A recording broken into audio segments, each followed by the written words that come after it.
On this, the secret place, this series that we started some time ago, a few weeks ago. This will be part 3, the secret place. Just for recap, what is secret? Something that not everyone knows. Something that not properly understood by people. Something like a mystery. People sometimes don't have understanding of everything, especially the words of God. The Bible says, until Jesus opened the mind of the disciples, until God opened their heart, then they begin to understand the words of God. So sometimes we need God to enlighten our heart so we can understand God's word. Something meant to be kept secret and unknown by others. It's called secret. Now, what is a place? Just a location, somewhere, a kind of avenue, or a kind of an arena that somebody, who gets something can go in there, that location, and get something. So, secret place. That place is secret. Those that find it and dwell there shall abide under the shadow of the Almighty. So that place is secret. So if you can find that place, either by the help of God, either by your prayers, if you can find that place, it might not be something physical, but something spiritual, but something relationship. If you can find that key, then you will abide under the shadow of the Almighty God. So Psalm 91 is the main text.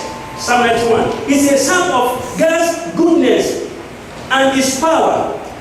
That psalm continues to be a psalm that people can read to understand how God can show His goodness, how God can show His power, how God can demonstrate His works every day for those who love Him. For those who love Him. So we must not fear in the midst of life trouble.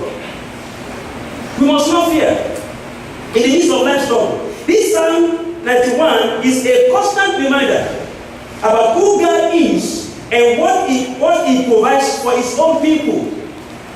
Who God is and what He provides, or what He can provide for His own people. So, brethren, this afternoon I want to tell you, be encouraged. Just be encouraged. Just be encouraged. There are so many troubles in this life. There are so many challenges. There are so many problems. We just have to be encouraged. We have a place, we have a God we can call on. Seize this opportunity. Psalm 91. Very great psalm. We cannot, listen to me very carefully. We cannot predict the extent of any trouble that can come to man. You cannot predict the duration of that trouble. You cannot predict the intensity of that trouble. You do not have that power to control those things. But we have a God who controls. We have a God who knows all things, who can do all things. Brethren, be encouraged. Be encouraged. I don't know what you are passing through right now. I don't know any situation that is in your life that you think is such that is something that cannot be overcome. I don't know. But I know one God, the secret place. I know one God who can help you out. If only you can be His. If only you can be His own. He's not going to leave you nor forsake you. And that's what we're going to see today.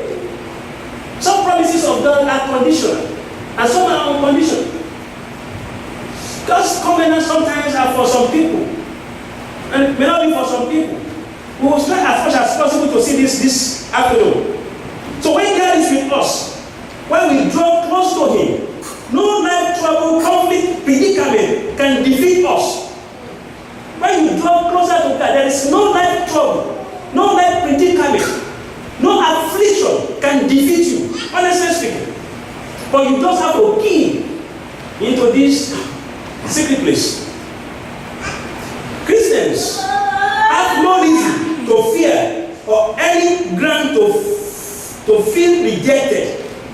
There is no reason for Christians to fear. There is no reason for us to feel rejected. There is no reason for us to think that we're alone. The secret place, part 3. There is no reason for us to think that we have been abandoned. We have been neglected. No, there is no reason for us to think that way. Life is full of problems. Some small problems, some great and some big. But this Psalm 91 has been and continues to be a source of strength hope, promise, and encouragement. Source of strength, source of hope, a kind of promise, and encouragement. Read this out from time to time and see how you will see how God has provided for everything that we may face in our lives. There is no one that is exempt from all these challenges I'm talking about. You just have to be encouraged. You see, in this secret place, there is special protection and provision for his own. In this secret place, if you read that Psalm 91 carefully, you see there is a special protection. There is a special provision for his own. That one who can meet that demand, that one who can meet or fit that condition. Look at Isaiah 26, I think from verse 3 to 4. You keep him in perfect peace, whose mind is stayed on you, because he trusts in you. Trust in the Lord forever, for the Lord God is an everlasting rock. So look at that condition. If you want to enjoy the peace of God, are you listening to me now? If you want to have the rest of God, if you don't want to live your life in fear, look at the condition that we have in that Isaiah. You keep it in perfect peace, whose mind is stayed on you. The secret place. If you are a Christian and your mind is not stayed on God, something is wrong, something is not right. You are a Christian and you are not enjoying the peace that you're supposed to enjoy. You don't have the rest that you're supposed to have. Something is wrong. You are doing something that is not appropriate according to the scriptures. I'm not talking about sin now. It means that maybe you don't understand the opportunities that you have in the Lord. Maybe you don't know how to claim all these opportunities or your rights. Maybe you don't know how to act in. Maybe you don't know how to go into that dwelling place and dwell there. He that can dwell in that secret place will definitely abide under the shadow of the Almighty. So we're going to see that as we go in this morning. But let me quickly tell you something very carefully. Listen, if the devil can succeed to make you afraid, I'm telling you, he has defeated you. If the devil can succeed to make you live your life in fear, you are a Christian, you are born again, but you still live your life in fear. You are afraid of everything. Then the devil will have defeated you. In fact, he has not to do much. If the devil can keep you in perpetual, what we call fear in perpetuity. If the devil can keep you in that realm, he has defeated you. Honestly speaking. No matter what you are facing, no matter what you are seeing, no matter what you see or what you are facing, do not allow the devil to keep you in fear. Several times, Jesus told his disciples, fear not, be not afraid, be not dismayed. And I've told you before, in the scriptures, we have about 366 fear not. We have enough fear not for every day of the year. You will get what I'm talking about now. If the devil can just succeed to make you afraid of every situation, to make you afraid of everything in life, the devil has defeated you. The devil will not defeat you in Jesus' name. Amen. The devil will not keep you in perpetual fear in Jesus' name. Amen. Look at the scriptures. Isaiah 41, verse 10. God talking to his people here, and he's also talking to you. Fear not, for I am with you. Be not dismayed, for I am your God. I will strengthen you. Yes, I will help you. I will uphold you with my righteous right hand. You think if you're a Christian, you are born again. You have Christ. So you think God will abandon his own people? You think God will just neglect you and let you be on your own to fight the battle back yourself? Say, who art thou this mountain before Zerubbabel? You shall be made plain. There is no mountain that can oppose you or come against you. If you are a Christian, you are born again, that God cannot make plain. I'm telling you, I'm encouraging you this afternoon. No matter what you are facing, either on your children, either on your partner, either on your job, anything in life that you are facing, I am telling you, don't let the devil use that opportunity to create fear into you and let you feel as if it's something that will last forever. No, there is time for everything. Oh, yes. There is period for everything in life. And there's a purpose for everything. Everything has duration. You just have to understand. Life is filled of seasons. Seasons and time. There is no one who is exempt. Nobody. If you are here, in fact, God wants you to face challenges so you can be strong. If there's a family, if there's a relationship that they don't face, or look, if your family is not facing challenges, there is a piece of cake for Satan to run over. God will allow you to face either in your profession, either in your family, either in a relationship, anything will allow you to face some challenges so that it can make your hand very strong in battle, so you can tell the enemy, keep away from here. Keep away from here. If God is with me, you cannot be against me. Who are thou, Satan? You have been defeated. Victory is mine. Christians must understand this. And you must exercise, you must activate this action in your life. The secret place. Part 3. See, if you study the scripture very carefully, I want you to pay attention to this now. Check the scripture very carefully. There are some conditional promises of God, and there are some unconditional promises of God.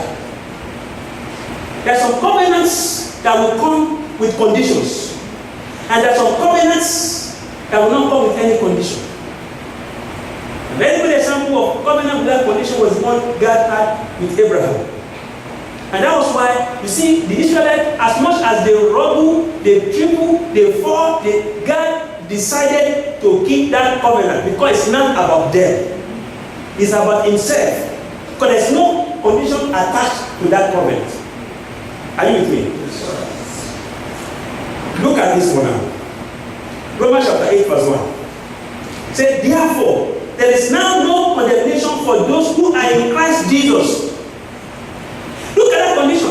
If you are in Christ Jesus, there is no condemnation for you. Everything in Romans chapter 8 is now yours. Now, Romans chapter 1 did not say, therefore there is now no condemnation for everyone that is created by God. Did he say that? The Bible does not say there is now no condemnation for everybody walking on the planet Earth. No. There is therefore now no condemnation for those who are in Christ Jesus. And anyone who is not in Christ Jesus cannot claim this one now. There is condemnation for that person. And that's why if you are here and you are not born again, there is a condemnation waiting for you. And it's eternal condemnation. But if you are born again, you have given your life to Jesus Christ, you are for Christ. Therefore, there is now no condemnation for you. And then you can claim everything in Romans chapter 8. I will now fail me to read everything in Romans chapter 8. It is divided for free from indwelling sin. You can see that from verse 1 to maybe verse 11. Sonship through the Spirit. You can see that from verse 12 down to verse 17. Then from suffering to glory. You can see that from verse 18 down to verse 27. No, down to verse 30. And then God's everlasting love. From verse 31, you can see that to the end, verse 39 of that Romans chapter 8. Now look at this one now. Our main text, Psalm 91, is another promises, covenants that will come with condition. Now let's look at it very carefully before we go today. If you live according to Psalm 91 verse 1, what we call Psalm 911 for Christian, then the psalm is yours. What did it say? He who dwells in the secret place of the Most High shall abide under the shadow of the Almighty. It did not say he who is born again. It did not say Christians. Sometimes some Christians will not dwell there and will be struggling and struggling. You know, we have kind of Christians. Yeah, they may inherit the kingdom of God, but they're going to suffer most because they are not enjoying, they are not claiming all the promises God had for them in the scriptures. So this way did not say, are you with me? Yes, sir. Let's read together. Psalm 91 verse 1. He who dwells, let's go. He who dwells in the secret place of the Most High shall abide under the shadow of the Almighty. The only one who will abide under the shadow of the Almighty is that one who dwells. Check the word dwells. Are you dwelling in that secret place? You may know it. If you don't dwell in it, you don't have the promises. You don't have the covenants. You don't have all the enjoyments. And let me go further and try to see what does it mean to dwell. He that dwells, not he that visits. Some people, they visit a place, they don't dwell there. Right now I dwell in Chicago, right? If I go to New York, I'm going on a visit. I can't claim the residency of New York. If there's some opportunities either in school or this, they will say it's from outside New York. They may not give you that opportunity. But let's say countries. If I visit Britain, for example, I don't dwell there. As a matter of fact, when you are going there, the first time I visited the place, they gave me 6 months. Stamped on my passport.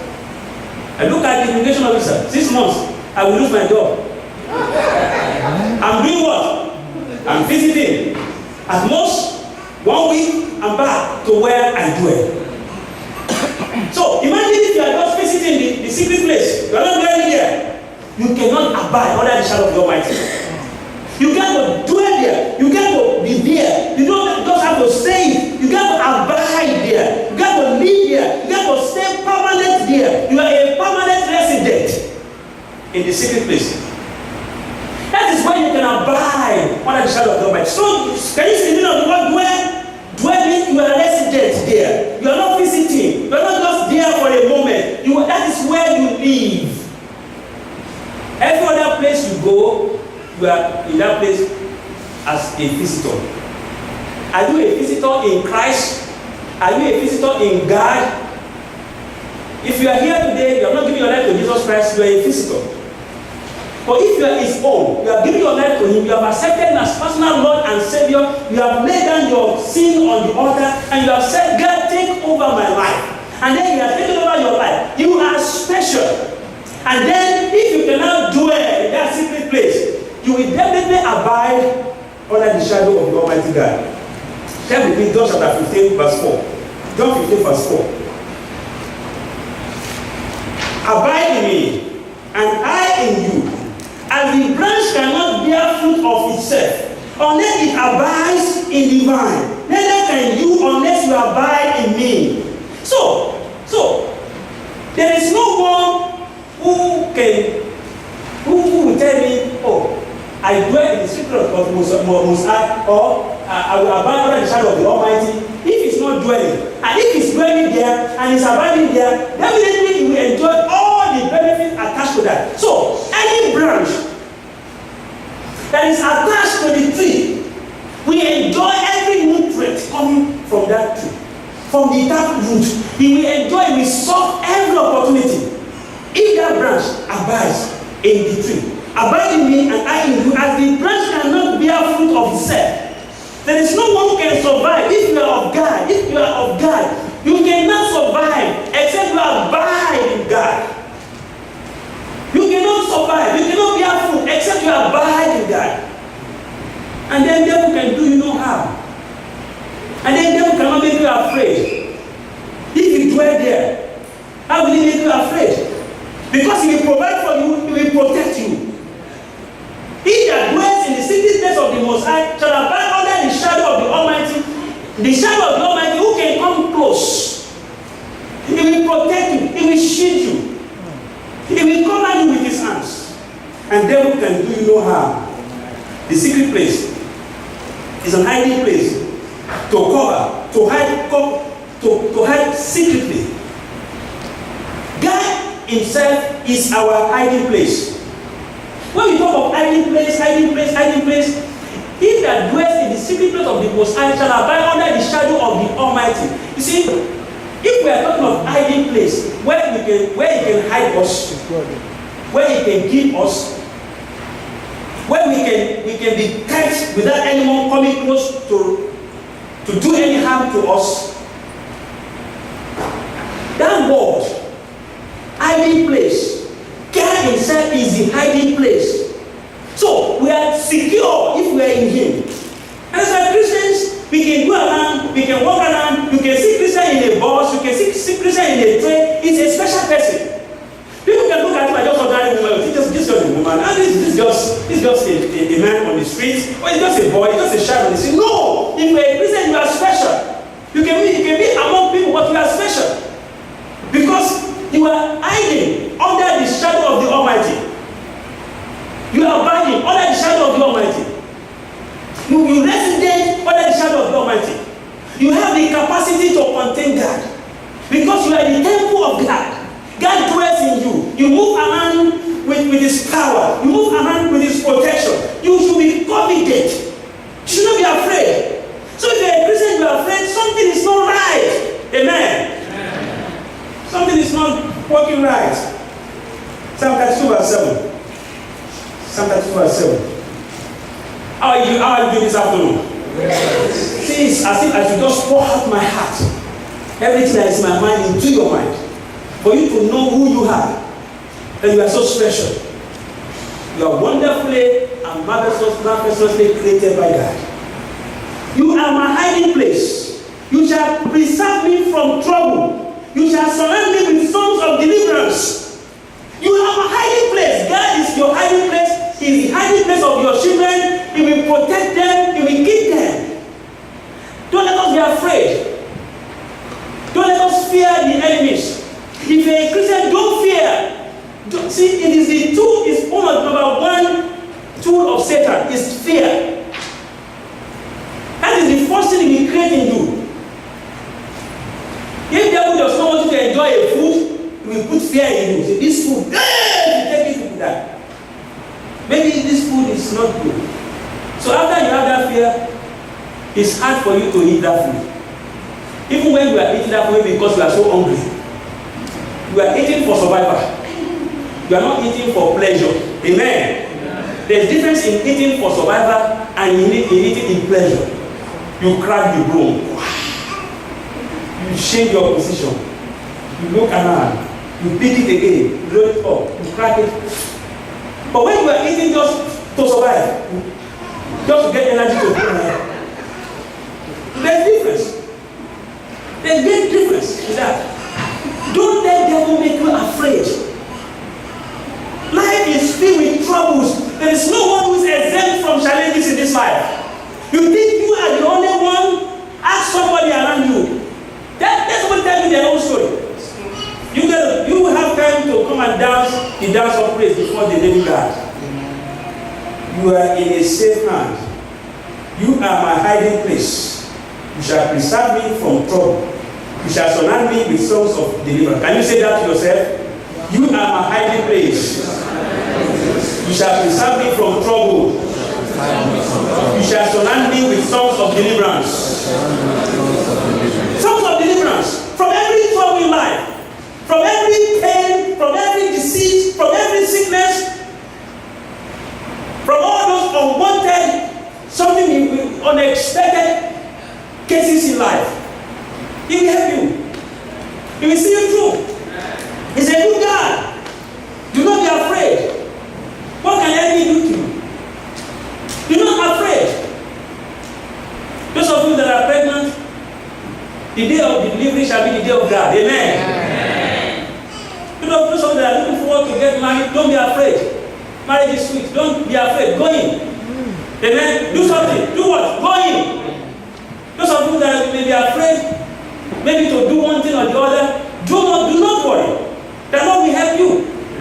He knows you're going to face challenges. He knows you're going to face trouble. He will do what? He will help you. He's ready to help. His hands are not short to deliver. He's listening to every petition we are sending to him. Let me give you this short illustration. I think with that illustration, we can pray and then we continue next week. Somebody put this one together. I said, did you know that mosquito repellents don't actually repel at all? Do you know that? Anytime you are traveling to a temperate region, like you are going to Africa, or you are going to Caribbean, anywhere, maybe Mexico, you always buy this mosquito repellents. Even if you don't have it, some hotels will give them to you. And when you are lying down near the beach, you do what? You spray this around yourself, you spray this, and it works. When you spray, mosquitoes don't come near you. Not only mosquitoes, those little insects that can just bite you, they don't come near you. Do you know what happens? Okay. The spray blocks the mosquito sensors so they don't know where you are. So mosquito repellents don't actually repel at all. They hide you. They do what? They hide you. So this is what the chemical will do. The spray blocks the mosquito sensors so they don't know where you are. Until the sensor is working good, that they know where you are, they smell you, then they come near you. When they come near you, if you are not careful, you will slap yourself several times, you will not be able to get them. Because, they have the sensor to know how to play around with you. Sometimes when they discover you, they sing to your ear.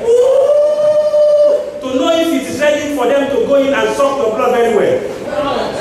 So, but when you shake, they stay around and they look for where you not get them. So the sensors are very powerful. So listen to this very carefully. In much the same way, God can become our trouble repellent. He can repel trouble from us. He doesn't always repel troubles per se from our lives, but He can hide us from them. Do you get it now? Trouble will come, but God will do what? Even though you walk through the valley of the shadow of death, you fear no evil because I'm what?